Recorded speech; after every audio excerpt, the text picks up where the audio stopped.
જોરદાર અસર થઈ છે। બનાસકાંઠાના દિયોદરમાં તંત્ર હરકતમાં આવ્યું। કાટ ખાધેલી હાલતમાં સાયકલો મળી આવી હતી। જીઆઈડીસીમાં સાયકલોનો જથ્થો મળી આવ્યો હતો અને દિયોદર પોલીસે તપાસ શરૂ કરી।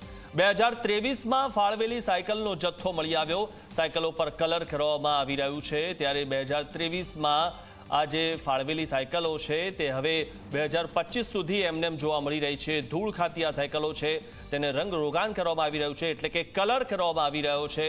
એમ તો જાહેરાતોમાં પણ ઘણો કલર થતો હોય છે, પરંતુ જાહેરાતોમાં એવું કહેવામાં આવે છે કે નવી નક્કોર સાયકલો આપવામાં આવશે, પરંતુ આ કેવી સાયકલો આપવામાં આવશે તે આપ દ્રશ્યમાં જોઈ શકો છો કે જે છેલ્લા 2 વર્ષથી પડી રહેલી છે અને એવી ધૂળ ખાતી સડી ગયેલી સાયકલોને રિપેરિંગ કરીને તેને ફરીથી કલર મારીને અને વિદ્યાર્થીનીઓને આપવામાં આવશે।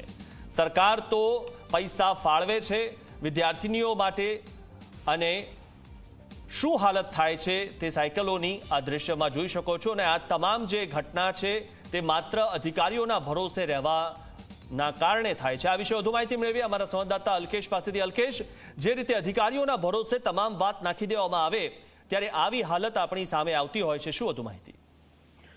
મિથુન, વાત કરવામાં આવે તો બનાસકાંઠામાં ફરીથી 24 કલાકના અહેવાલની ધારદાર અસર થઈ છે। ગઈકાલે દિયોદરના જીઆઈડીસીના ખાનગી ગોડાઉનની અંદર સરકારી સાયકલો કાટ ખાયેલી હાલતમાં જોવા મળી હતી ને તેને રિપેરિંગ કરવાનું તેમજ કલર કામ કરવાનું ચાલુ હતું તેવા દ્રશ્યો છે તે 24 કલાકે બતાવ્યા હતા ને ત્યારબાદ હવે પોલીસ તપાસ છે તે શરૂ કરાઈ છે। દિયોદર પોલીસ છે તે ઘટના સ્થળે પહોંચી છે। મહત્વની વાત એ છે કે રાજ્ય સરકારે 2023માં શાળા પ્રવેશોત્સવ દરમિયાન ફાળવેલ સાયકલનો જથ્થો છે તે ગોડાઉનમાંથી મળી આવ્યો હતો।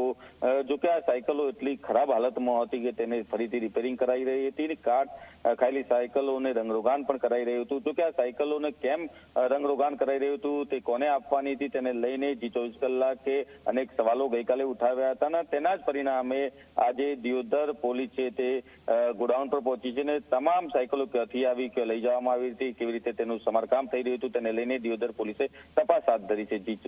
જી આભાર અલ્કેશ, માહિતી આપવા બદલ।